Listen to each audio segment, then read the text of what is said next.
Hi Pauline, can you introduce yourself please? Hi, I'm Pauline Farrell from Box Hill Institute and my official title is Executive Manager of Blended E-Learning Solutions. And what is this GPS program? GPS Learning Pathways is effectively a student induction orientation program. GPS can stand for a couple of things. One is for global positioning, so where are you in your career, where are you in your life. It can also, one of our clever teachers suggested it could be goals plus planning equals success.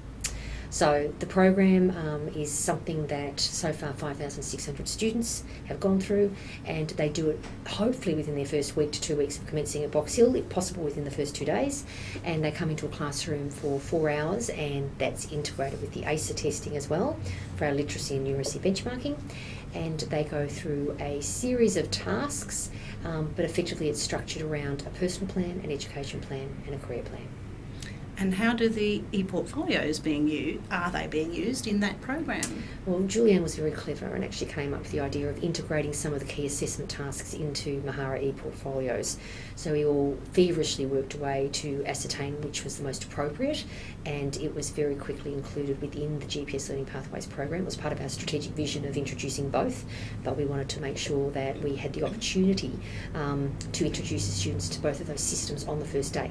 Now, the primary outcome of the GPS Learning Pathways program is not introduction to systems. That's a secondary outcome. What we very much look for is context. Now, why would they come in and sit there and learn to use Moodle? So we made it all about them, and as I've discussed with you in the past, the whole of the GPS program has designed against pressure points within the student satisfaction surveys.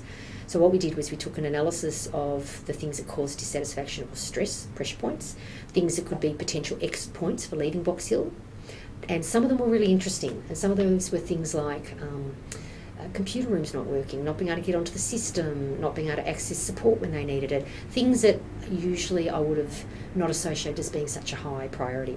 So what we did is we went through the survey and we picked out all of those key pressure points that could be merged into an induction program that was consistent across the whole institute, because one of the pressure points was that students felt that they weren't always inducted appropriately into the institute.